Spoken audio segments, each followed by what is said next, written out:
Segundo livro de Samuel, capítulo 9. Certa ocasião Davi perguntou: resta ainda alguém da família de Saul, a quem eu possa mostrar lealdade por causa de minha amizade com Jonatas? Então chamaram Ziba, um dos servos de Saul, para apresentar-se a Davi, e o rei lhe perguntou: você é Ziba? Sou teu servo, respondeu ele. Perguntou-lhe Davi: resta ainda alguém da família de Saul, a quem eu possa mostrar a lealdade de Deus? Respondeu Ziba: ainda um filho de Jonatas, aleijado dos pés. Onde está ele? Perguntou o rei. Ziba respondeu: na casa de Maquir, filho de Amiel, em Lodebar. Então o rei Davi mandou trazê-lo de Lodebar. Quando Mefibosete, filho de Jonatas e neto de Saul, compareceu diante de Davi, prostrou-se, rosto em terra. Mefibosete? Perguntou Davi. Ele respondeu: sim, sou teu servo. Não tenha medo, disse-lhe Davi, pois é certo que eu tratarei com bondade por causa de minha amizade com Jonatas, seu pai. Vou devolver-lhe todas as terras que pertenciam a seu avô Saul, e você comerá sempre à minha mesa. Mefibosete prostrou-se e disse: quem é o teu servo, para que te preocupes com um cão morto como eu? Então o rei convocou Ziba e disse-lhe: devolvi ao neto de Saul, seu senhor, tudo o que pertencia a ele e à família dele. Você, seus filhos e seus servos cultivarão a terra para ele. Você trará a colheita para que haja provisões na casa do neto de seu senhor. Mas Mefibosete comerá sempre à minha mesa. Ziba tinha 15 filhos e 20 servos. Então Ziba disse ao rei: o teu servo fará tudo o que o rei, meu senhor, ordenou. Assim, Mefibosete passou a comer à mesa de Davi como se fosse um dos seus filhos. Mefibosete tinha um filho ainda jovem chamado Mica. E todos os que moravam na casa de Ziba tornaram-se servos de Mefibosete. Então Mefibosete foi morar em Jerusalém, pois passou a comer sempre à mesa do rei. E era aleijado dos pés. Segundo livro de Samuel, capítulo 10. Algum tempo depois, o rei dos Amonitas morreu, e seu filho Anum foi o seu sucessor. Davi pensou: serei bondoso com Anum, filho de Naás, como seu pai foi bondoso comigo. Então Davi enviou uma delegação para transmitir a Anum seu pesar pela morte do pai. Mas, quando os mensageiros de Davi chegaram à terra dos Amonitas, os líderes amonitas disseram a Anum, seu senhor: achas que Davi está honrando teu pai ao enviar mensageiros para expressar condolências? Não é nada disso. Davi os enviou como espiões para examinar a cidade e destruí-la. Então Anum prendeu os mensageiros de Davi, rapou metade da barba de cada um, cortou metade de suas roupas até as nádegas, e os mandou embora. Quando Davi soube disso, enviou mensageiros ao encontro deles, pois haviam sido profundamente humilhados, e lhes mandou dizer: fiquem em Jericó até que a barba cresça, e então voltem para casa. Vendo que tinham atraído sobre si o ódio de Davi, os amonitas contrataram 20.000 soldados de infantaria dos arameus de Bet-Reob e de Zobá, e mais 1.000 homens do rei de Maaca e 12.000 dos homens de Tobi. Ao saber disso, Davi ordenou a Joabe que marchasse com todo o exército. Os amonitas saíram e se puseram em posição de combate na entrada da cidade, e os arameus de Zobá e de Reob e os homens de Tobi e de Maaca posicionaram-se em campo aberto. Vendo Joabe que estava cercado pelas linhas de combate, escolheu alguns dos melhores soldados de Israel e os posicionou contra os arameus. Pôs o restante dos homens sob o comando de seu irmão Abisai e os posicionou contra os amonitas. E Joabe disse a Abisai: se os arameus forem fortes demais para mim, venha me ajudar. Mas, se os amonitas forem fortes demais para você, eu irei ajudá-lo. Seja forte e lutemos com bravura pelo nosso povo e pelas cidades do nosso Deus. E que o Senhor faça o que for de sua vontade. Então Joabe e seus soldados avançaram contra os arameus, que fugiram dele. Quando os amonitas viram que os arameus estavam fugindo de Joabe, também fugiram de seu irmão Abisai e entraram na cidade. Assim, Joabe parou a batalha contra os amonitas e voltou para Jerusalém. Ao perceberem que haviam sido derrotados por Israel, os arameus tornaram a agrupar-se. Hadadezer mandou trazer os arameus que viviam do outro lado do Eufrates. Estes chegaram a Elã, tendo à frente Soboque, comandante do exército de Hadadezer.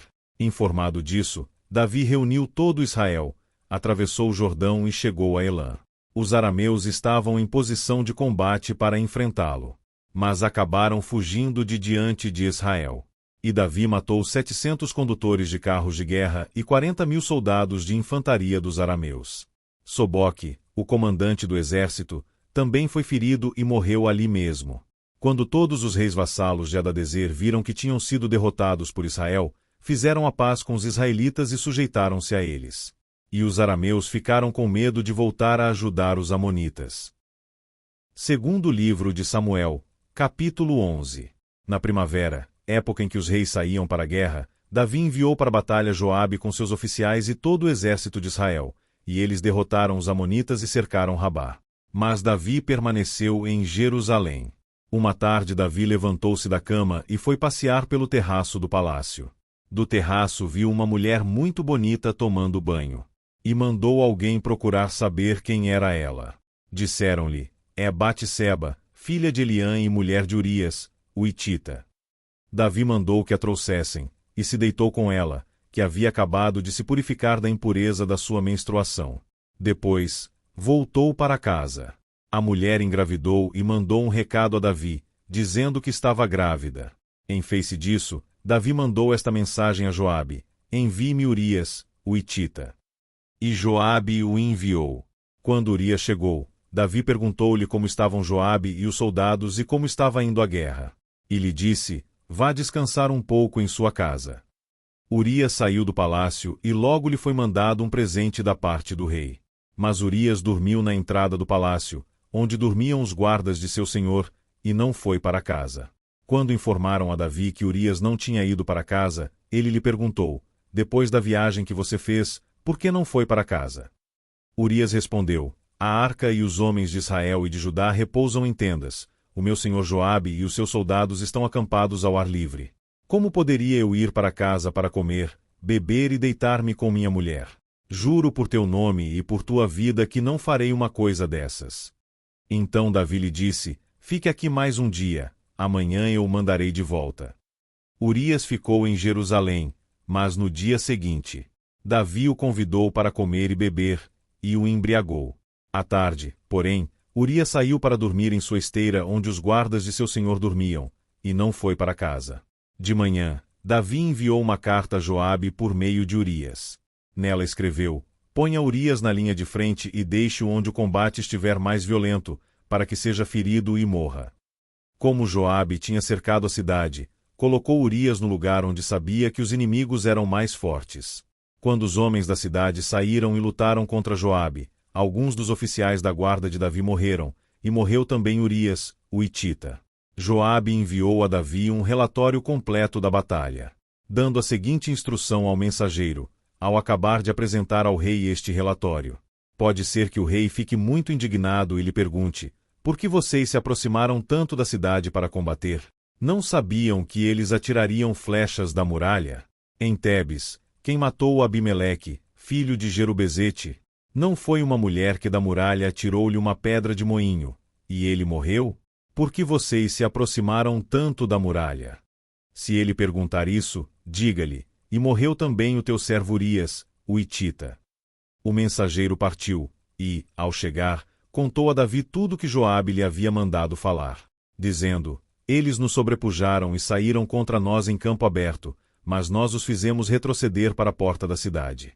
Então os flecheiros atiraram do alto da muralha contra os teus servos, e mataram alguns deles. E morreu também o teu servo Urias, o hitita. Davi mandou o mensageiro dizer a Joabe, não fique preocupado com isso, pois a espada não escolhe a quem devorar. Reforce o ataque à cidade até destruí-la. E ainda insistiu com o mensageiro que encorajasse Joabe. Quando a mulher de Urias soube que o seu marido havia morrido, ela chorou por ele. Passado o luto, Davi mandou que a trouxessem para o palácio.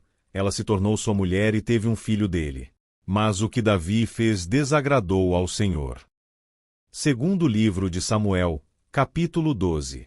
E o Senhor enviou a Davi o profeta Natã. Ao chegar, ele disse a Davi, 2 homens viviam numa cidade, um era rico e o outro, pobre. O rico possuía muitas ovelhas e bois. Mas o pobre nada tinha, senão uma cordeirinha que havia comprado. Ele a criou, e ela cresceu com ele e com seus filhos.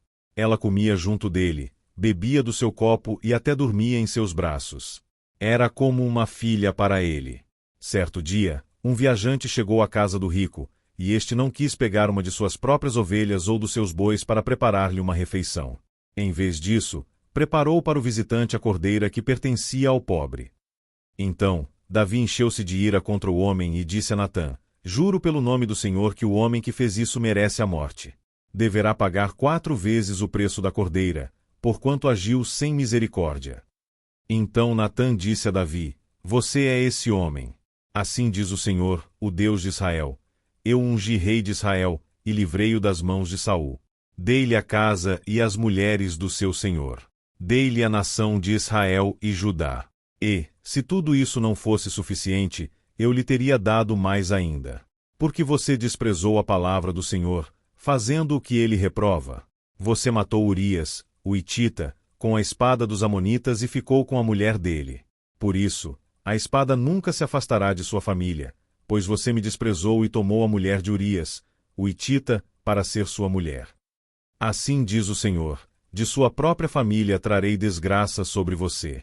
Tomarei as suas mulheres diante dos seus próprios olhos e as darei a outro, e ele se deitará com elas em plena luz do dia. Você fez isso às escondidas, mas eu o farei diante de todo Israel, em plena luz do dia. Então Davi disse a Natã: Pequei contra o Senhor. E Natã respondeu: O Senhor perdoou o seu pecado. Você não morrerá. Entretanto, uma vez que você insultou o Senhor, o menino morrerá. Depois que Natã foi para casa, o Senhor fez adoecer o filho que a mulher de Urias dera a Davi. E Davi implorou a Deus em favor da criança. Ele jejuou e, entrando em casa, passou a noite deitado no chão. Os oficiais do palácio tentaram fazê-lo levantar-se do chão, mas ele não quis, e recusou comer. 7 dias depois a criança morreu. Os conselheiros de Davi estavam com medo de dizer-lhe que a criança estava morta, e comentavam: Enquanto a criança ainda estava viva, falamos com ele, e ele não quis escutar-nos. Como vamos dizer-lhe que a criança morreu? Ele poderá cometer alguma loucura. Davi, percebendo que seus conselheiros cochichavam entre si, compreendeu que a criança estava morta e perguntou: A criança morreu? Sim, morreu, responderam eles. Então Davi levantou-se do chão, lavou-se, perfumou-se e trocou de roupa. Depois entrou no santuário do Senhor e adorou. E voltando ao palácio, pediu que lhe preparassem uma refeição e comeu. Seus conselheiros lhe perguntaram: Por que eides assim? Enquanto a criança estava viva, jejuaste e choraste, mas, agora que a criança está morta, te levantas e comes. Ele respondeu: Enquanto a criança ainda estava viva, jejuei e chorei. Eu pensava: Quem sabe? Talvez o Senhor tenha misericórdia de mim e deixe a criança viver. Mas agora que ela morreu, por que deveria jejuar? Poderia eu trazê-la de volta à vida? Eu irei até ela, mas ela não voltará para mim. Depois Davi consolou sua mulher Batseba e deitou-se com ela, e ela teve um menino, a quem Davi deu o nome de Salomão. E o Senhor o amou. E, por isso, enviou o profeta Natã para dizer a Davi que o menino deveria chamar-se Jedidias. Enquanto isso, Joabe atacou Rabá dos amonitas e conquistou a fortaleza real. Então mandou mensageiros a Davi, dizendo: Lutei contra Rabá e apoderei-me dos seus reservatórios de água. Agora, convoca o restante do exército, cerca a cidade e conquista-a. Senão, eu terei a fama de havê-la conquistado. Então, Davi convocou todo o exército, foi a Rabá, atacou a cidade e a conquistou. A seguir tirou a coroa da cabeça de Milcom, uma coroa de ouro de 35 quilos, ornamentada com pedras preciosas. E ela foi colocada na cabeça de Davi. Ele levou uma grande quantidade de bens da cidade. E levou também os seus habitantes, designando-lhes trabalhos com serras, picaretas e machados, além da fabricação de tijolos. Davi fez assim com todas as cidades amonitas. Depois voltou com todo o seu exército para Jerusalém.